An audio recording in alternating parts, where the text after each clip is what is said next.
this is something, right? Yes. It doesn't really matter what it is, but this is something. So right now you have nothing. In your hand you have nothing. Yeah. Is that correct? Yes. Okay. So if I come and I put this whatever thing, it's a coin, in your hand, and you close your hand, you open it up. What you have in your hand? A peso. A peso. This is something. Yes. But if you have this peso and you're attached to that peso, that's all you have. I see. So, how will you be able to receive from the cosmos, from the universe, whatever it might bring If you? I don't want anybody to take my peso. When you're trying to give me 100 pesos. Exactly. And I'm Maybe like, somebody no. wants maybe somebody wants to give you $1 million, but you won't be able to receive it Because you have to your ways. one. That's the perfect analogy. This could be, yeah, exactly. You could compare this to ideas, emotions, ways of life, decisions, diets. These are all things like you're holding on to the way it is and you're so attached to your comfort zone and so stuck in it that you're refusing more pesos, Exactly. which is just more life.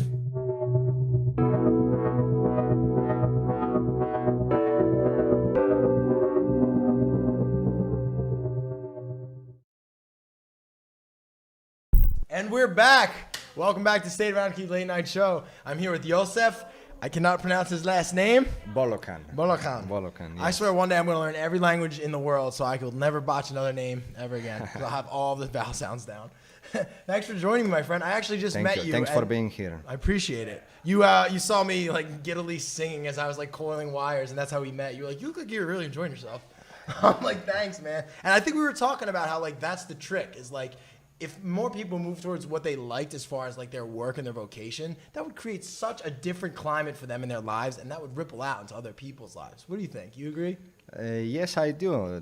The only problem with that is that people, since little children, they tend to have a behavior which breaks out their potential future by the thing that we tend to have certain experiences which gives us a bad mouth taste of certain, even from food towards type of people or towards certain experiences, which at the end it's like programming ourselves towards rejecting that kind of experience from the moment that it happened in the future, basically for the whole life.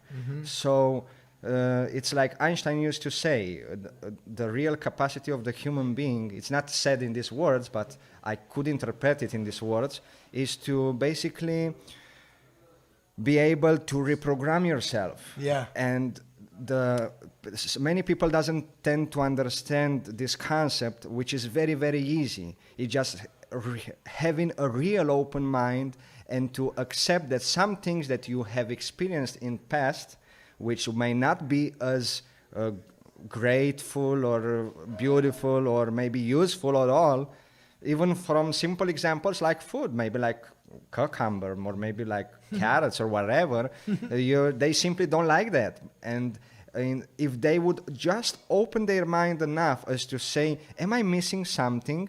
Is there something I could see and I'm not seeing at this particular moment regarding that certain experience? And then they will simply, if they would do that, they would be able to realize the magnitude of the error of labeling an experience as something bad for the rest of their life. Yes.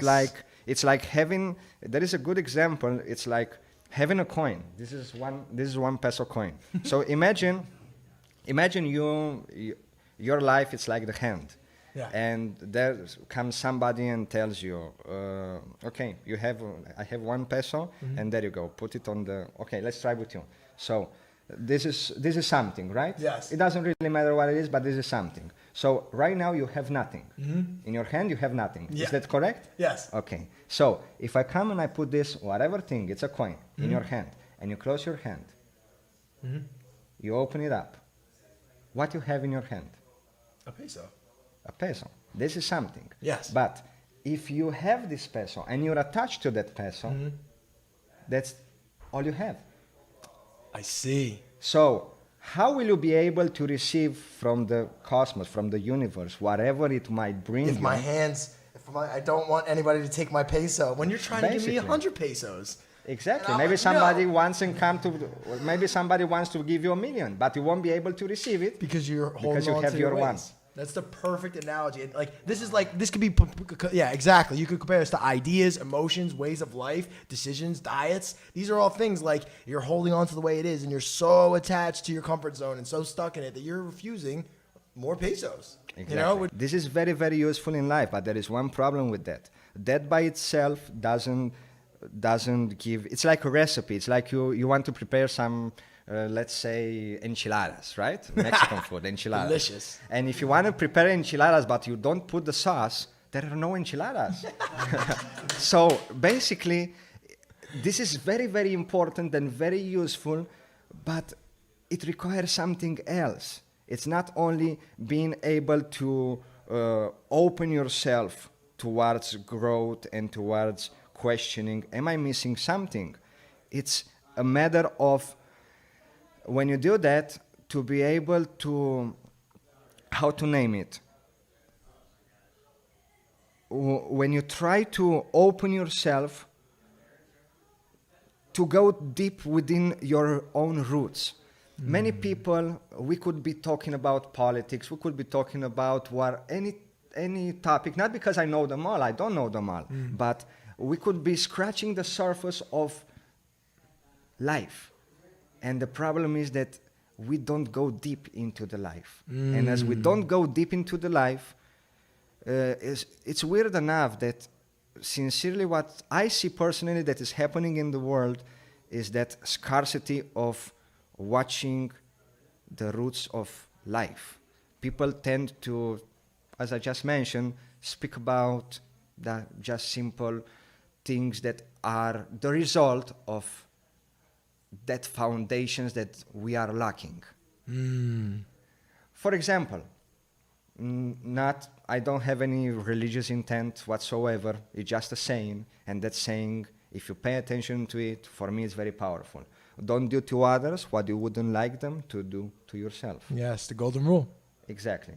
If by only that simple rule, let's say at least half of the world's population would do that indeed, in each one of their actions, we would live in a heaven. Yes, it We would would be live in the insane. heaven. You couldn't even imagine the bliss that would overcome this world if everybody just stuck to that every day throughout the day. It's simple as that. So that's what I call basic foundations. The problem with the world and the people, they tend to come and say, oh, that's your view, that's your point. And I say, well, it's not my view. This is common sense. It's not like I like the whatever football team and you like the other team and I say, oh, you know what, that team sucks. Say, hold on, I'm not talking about preferences. I'm talking about foundations of life. This is not something debatable. I mean, you can debate it. You can debate it to grow your understanding about it. And we don't have to, believing is not enough. We need to know. This is something that religions, which are good, are better than the mafia religions. Honestly, it's a better thing in life than being a murderer. But I mean, I'm talking about Jesus Christ, and I'm saying that. So that should be contradictory for most of the people, but it's not. Just focus on the best information we can attain from anyone, and use your common sense, use your sixth sense, which is reasoning. Reasoning. Do we reason? What's the difference between us and the animals? The animals, they feel the wind, they can smell, okay, they can see, right? And the rest of the senses, but they cannot reason. So reasoning is the truth sixth sense. Yeah. We do not use it. Yeah. Believing, it's not reasoning. Believing, it's accepting a third-party information without using your brain, basically. It's just, oh, nice. And I see, don't get me wrong, I see everybody shaking their head and saying, oh, right. But, okay, because this is common sense. But sometimes, in certain religions and in certain clans or whatever, they just do it like that because they like what they hear. And there we go again to the root of life. Pleasure and disgust. So we do not own ourselves. We are like a leaf in the wind. Basically, if something happy for us or pleasant for us happens, nice. If something bad happens, God is a bad person, whatever, and they judge anybody else but themselves. Yeah. But here is something even more important than that. Even much more important. The problem, the root problem, is that if you pay attention to the details, most of us will always do what they like most, and will always reject what they don't like. As I said earlier, we get programmed since about what we like and what we don't like. This is already a problem, because some things which might be good, we label them as bad. And we close the opportunity, it's like with the example with the coin, Yes. of growing in that certain aspect of our life. I personally tend to believe that what we hate most in life will end up happening. And this is the main reason of our personal existence alive. And if we open our mind enough to fight with demons or whatever you may name it, but it's certainly ourselves, then we will really attain a higher level of consciousness. And it's achievable in this life span. Just go beyond your fears. Go beyond your hates. You hate this, you hate that, you don't like this, you don't like that, you screw that, and so on. And then, if you would just stop and be like a spectator. There's a game that for us, I consider myself already an old generation from the new generation. There was a name called Counter-Strike. And in the Counter-Strike, once you was getting killed, you was a spectator. And you could see from different views, you can see the rest of the people playing. So just try to be a spectator of yourself. Yes. Just forget about who you are, what you are, your sex or whatever. Just go back and watch yourself. Am I missing something? Am I losing any point of view? And then you will be able to realize that there are so many things we are missing. Honestly, many people say, oh, this is too much thinking. It's going to damage you. It's going to make you crazy. And I say, if this is being crazy, then being an animal is normal. Being an animal is normal, and we all should be animals. In my personal view, I might be very rude or very whatever. There are very few real human beings in this world. And I myself, I think I'm in the first letter of the abecedary of that path. And I guess by the end of this life, I might be accepted as a human being. I'm not considering myself yet as a human being. I'm in process of becoming so. A real human being does that. Don't do to others what you wouldn't like them to do to yourself. That's how you would define a human? And love the other like you love yourself. Beautiful. How can you love the other if you don't love yourself? I preach that all day long. Like people who get in relationships when they have all this trauma and they haven't achieved true self-love. That is, if you can love yourself, then that means you have infinite love within you. And that means no matter how many lovers you have or whatever it is, you can give it to them in like magnitudes beyond anything because you've achieved it in the deepest level you can because it goes infinitely. You find out every day new ways to love yourself if you really look for it. And you keep that path going. You love that person, but I feel like what's even better is you show them how to love themselves by example. And that's the gift that you give them on top of your love for them that really makes them love you back. Sounds good. There is only a problem with that. What do you you know what's got? the problem?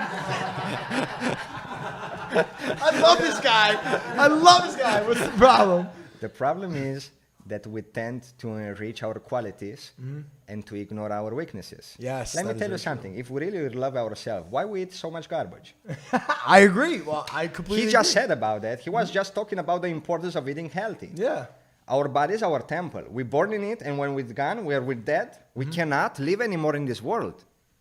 Okay? So basically, this is our temple. How do we take care of it? Do we exercise enough?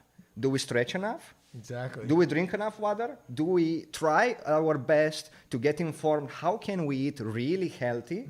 Because we think we eat healthy, but how healthy do we really eat? Let's be honest. My mom was, I eat healthy, and then like, oh, I just got my gallbladder removed. I don't know why. Well, it's half and half. The way I was talking with him earlier as well, it's emotions with food.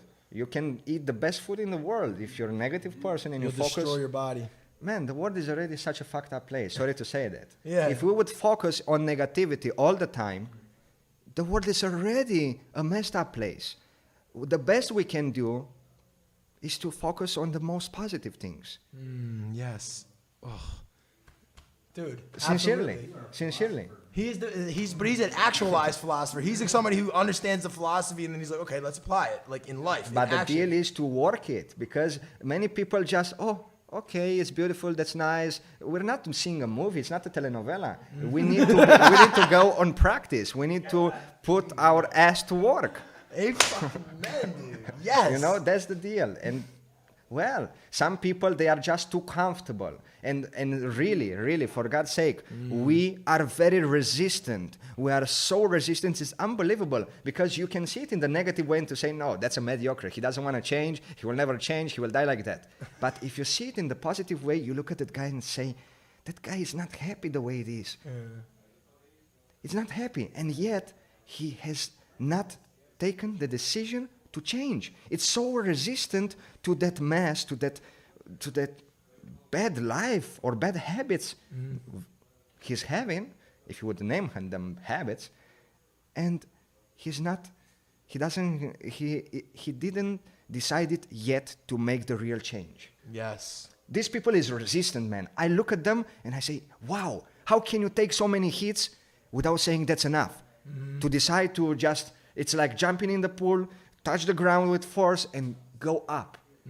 Yes. We are swimming underneath the water, you know? We are swimming underneath the water and we are very resistant. We're almost touching the floor, but we don't decide to touch it and to just go up. Yes. And to decide to evolve. That's the thing. And you completely get it about it as a choice. It's a choice that you make at some point. Like, I'm going to choose not to allow myself to continue destroying my temple. I do respect my temple. I'm going to put healthy foods in it because I want that, because it's good for me and because it's an act of self-love.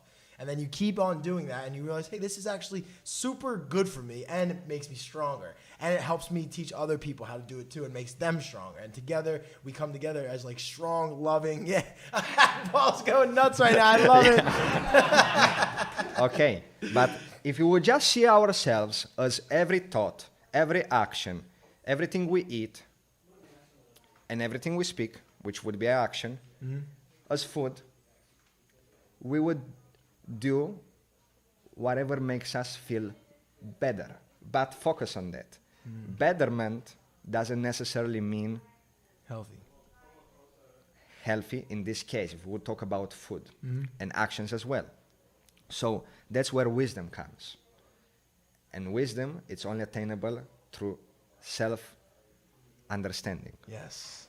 And self-understanding, it's a decision. Yes. It's a decision to seek. You can try to understand your kid, you can try to understand your wife, you can try to understand whatever.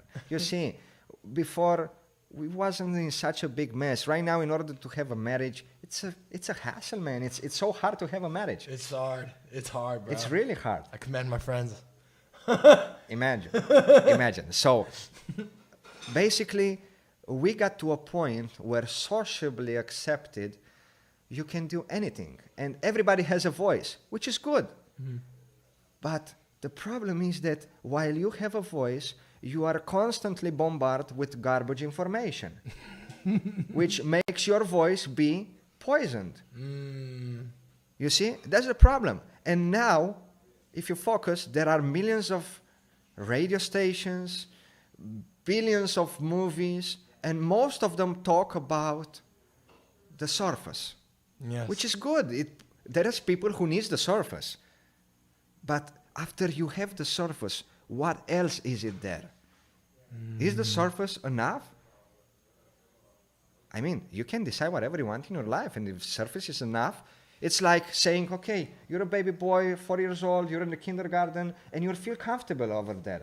you cannot judge him and say, Yeah. okay, just don't screw everybody else, screw yourself, Yeah. and it's okay. Live like that. Yeah. But don't promote it. Yeah. Because if you're promoting something bad, you're not improving the world. No, yeah, you're doing the exact opposite. Exactly. Yeah. So responsible speech is very important. Mm. It's very important. And do we do that? I know a lot of people who certainly don't. Exactly. I know a lot of people with thousands of followers who really don't. You know what I mean? Exactly. Yeah. It's true. I think that's such a key point. Like, make sure that if you're gonna go out there and say something, like, and Talk put it less out there. and speak better. Yes. Yes. Yes. Oh God. Quality that's so good. information, man. We are so much bombarded with so many things that we need less words and more precise. We need to be better in the way we speak. We need to improve our the way of expression in such a fashion that to be really expressive, really to be able to provoke the minds of real thinking, Yeah. not just believing, Yes. but to think, to say, oh, that makes sense. And if this is that, what about that? And then questioning, keep questioning. Yes. Never stop questioning. I mean, when you sleep, you don't question, you dream. But you can dream about your questions. That Nikola Tesla did that. Exactly. Nikola Tesla did And that that's shit. how he designed alternative energy. Yeah, yeah, that's how see? yeah, exactly. That's how he brought AC And to the world. He put the bulb in the ground and he had light. That's so amazing. What do we do now? Do we put the bulb in the ground and we have light? No, we do stupid shit. There's Exactly. no better than that. Oh my god. He's so talking about the bulb in the ground, like the Wardenclyffe Tower. How keen are you on all that stuff? Like Tesla's free energy work and stuff like that. Do you know anything about that? Yes, a little bit. He sounds a little modest. What can you touch on about that kind of stuff? Well, certainly he developed all that information. Actually, there was an Italian guy, I don't remember its name, who went as a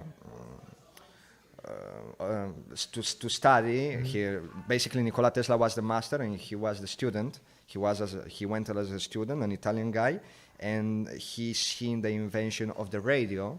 He steal it. He went to Italy. Yeah. Yeah. Oh wait, Marconi?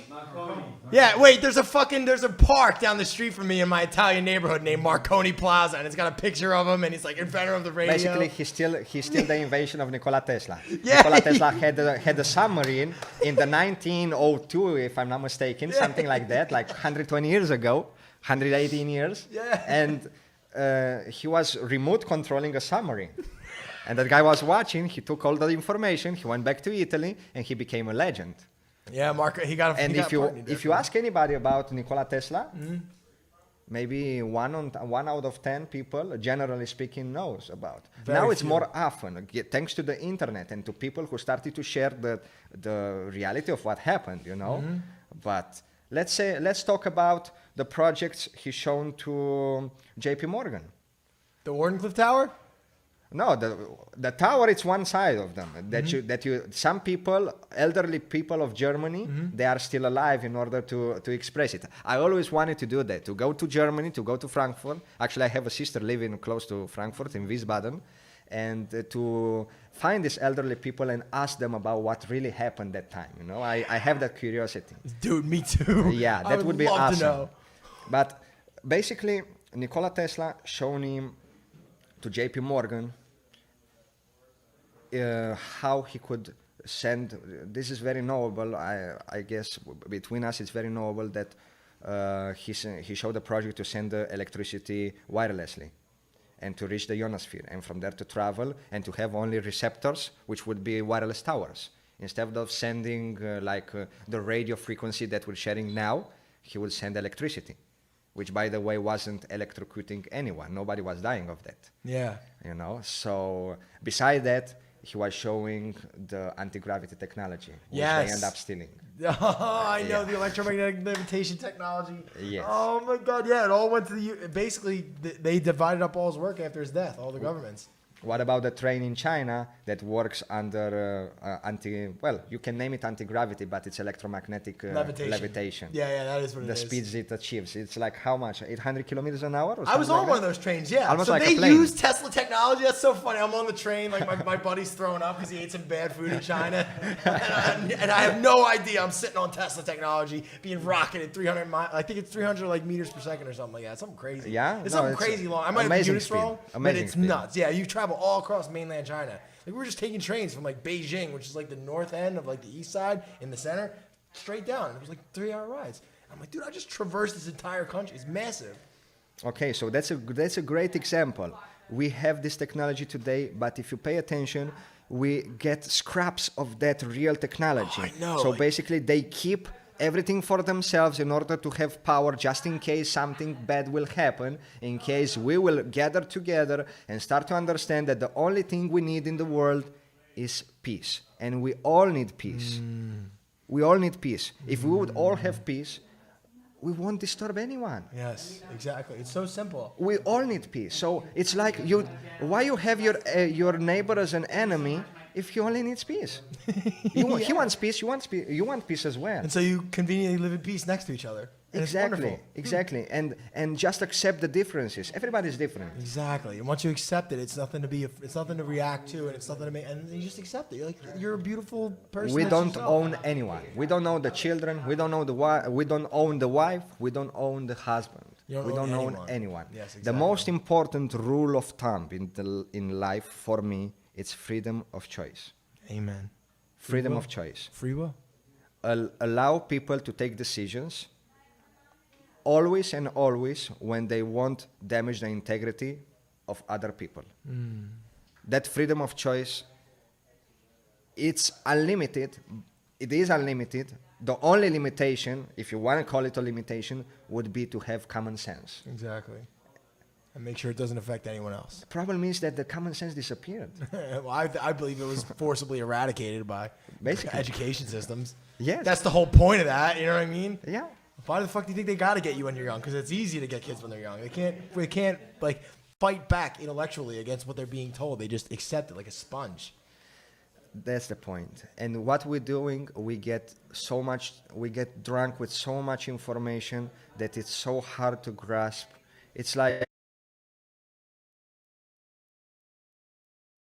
and you have to run the whole grass field, which seems infinite, in order to find that little diamonds. It's too heavy. It's too much of a hassle. And because of our lifestyle, because of the way we eat, because we are so busy, the only thing we want to do when we get home is relax.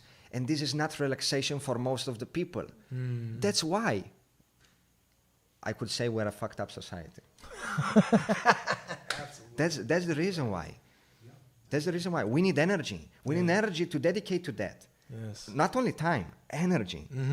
And vitality, life when force. we eat garbage, our energy is driven away. It's literally down the tubes. You fall asleep. Exactly. You go to bed. So, and when you eat garbage, it tastes good. So if you go back to the foundations, you follow what I just said on the beginning of the talk, is that we do things that makes us happy. And when we do things that doesn't make us happy, we do them for money. And say, okay, I'm going to buy a whatever car, right? To not make advertisement to any car. So, so whatever, all right? Yeah. The thing is, back to the foundations. What's the problem?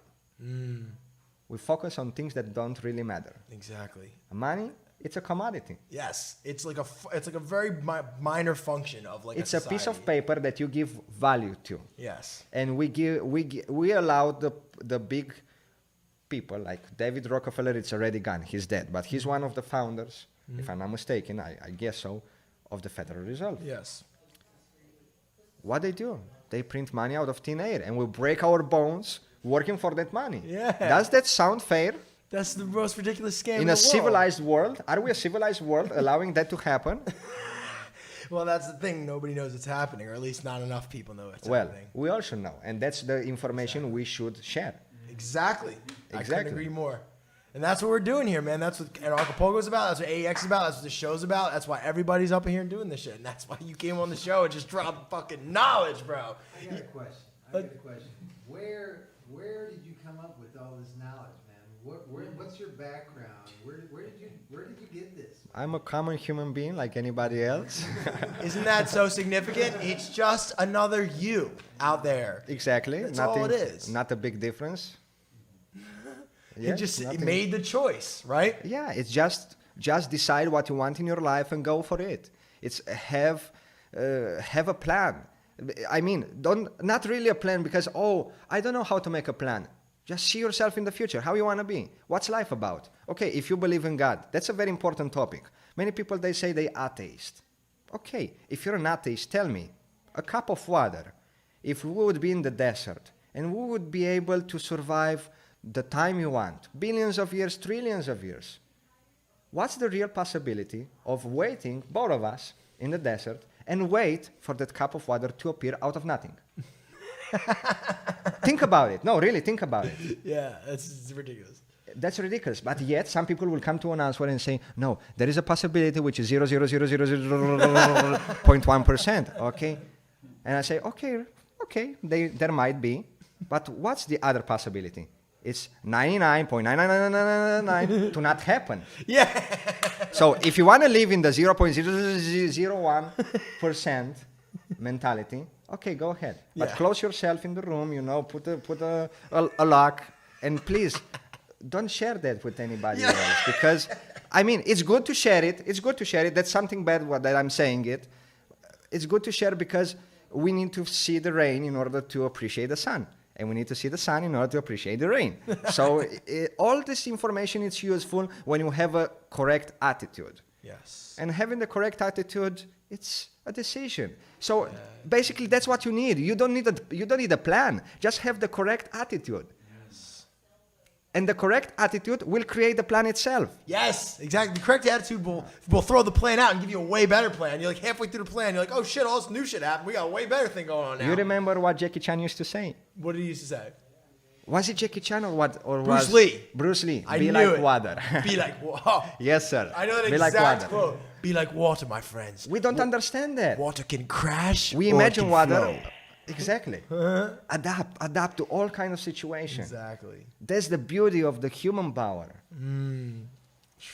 So, if a cup by itself, it is not possible to appear out of nothingness, what's the possibility of life to appear suddenly out of What is the possibility out of of a the chaos? the entire everything that you see in your world? And there comes coming the from- question. Yeah. What was the first, the chicken or the egg? I have this conversation so often with people that they tend to say they're scientists, PhD, and so on. And I look at them and I say, isn't your question out of order? It's like asking a 5-year-old children. No, actually, the 5-year-old children. Imagine is your son, and you walk on the street, and he doesn't know what an airplane is, right? And he sees an airplane on the sky, and he asks you, "Hey, Dad, what is that?" And you say, "Well, son, it's an airplane." "Oh, and what is that? How does it work?" Will you start to explain him about that it requires turbocene, that it has some jets, that it needs this kind of design in order? That kind of information, it's too much for the kid. In the first place, he needs to understand what is jet, what is an engine, what is turbocene, and so on. So basically, that question is out of order. When you make questions too high above, you may have them for a future purpose. But if you're looking for the answer at this particular moment, you will be stuck in the road.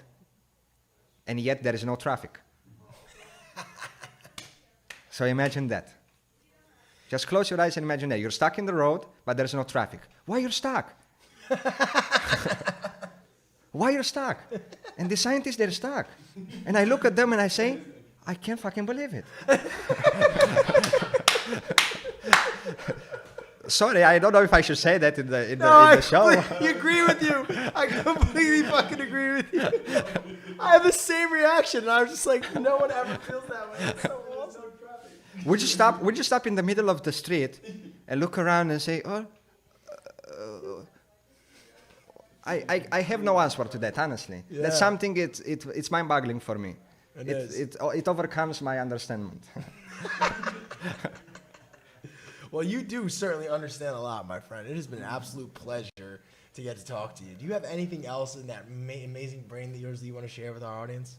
Well, basically what I just said is that focus on things that really matter and question what really matters. Yes. When you do these kind of things, life, I could say, if I could put in 3 rules evolution of the self, would be, in the first place, there is reconnaissance, which basically seeing reality as it is, seeing yourself, seeing your issues, seeing your problems, seeing your farts, as it's there comes the saying.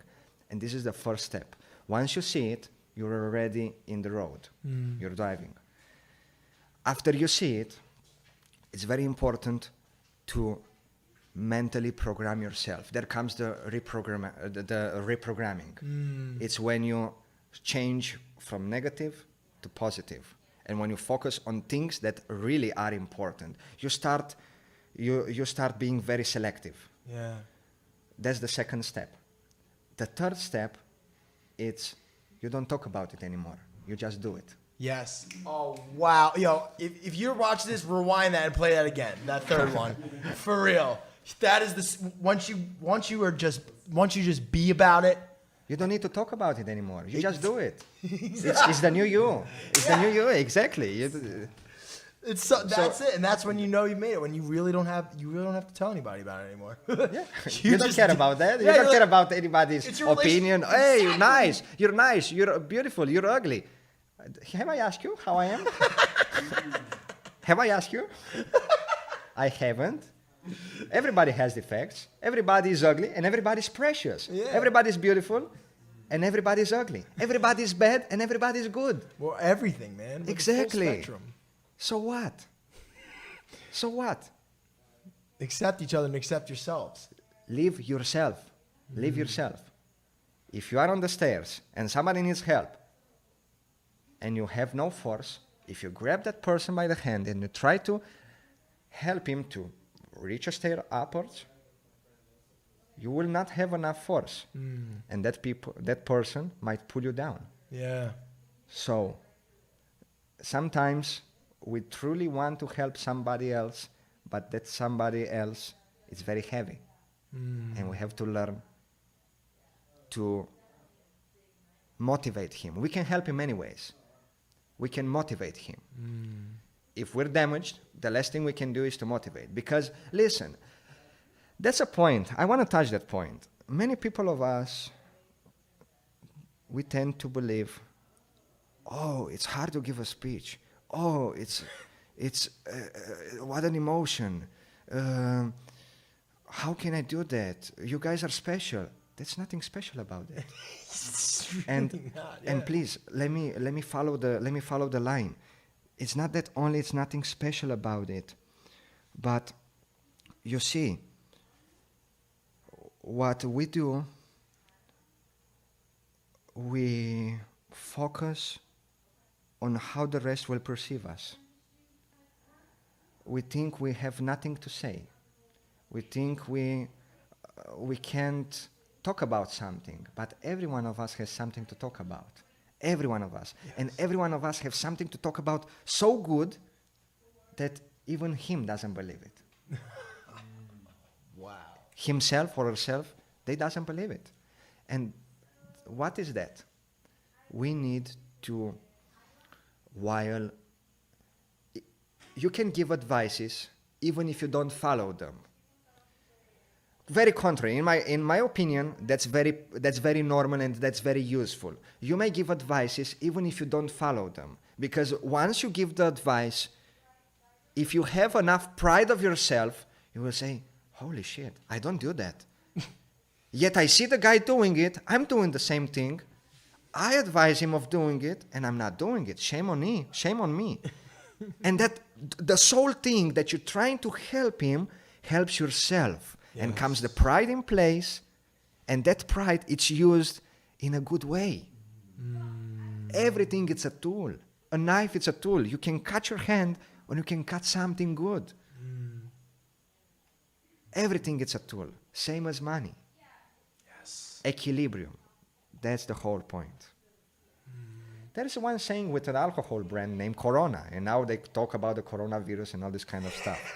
Corona, they have a saying, todo con medida, which means everything with a measure, or equilibrated. Try to keep an equilibrium in everything, basically.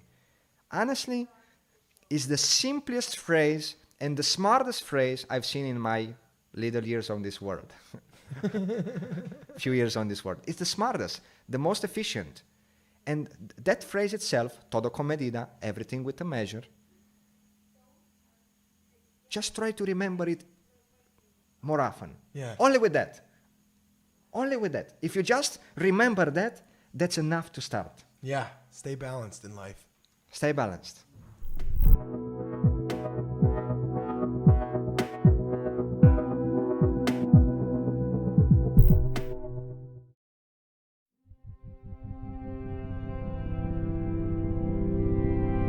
I believe that only individuals have rights, not the collective group. That these rights are intrinsic to each individual, not granted by the state.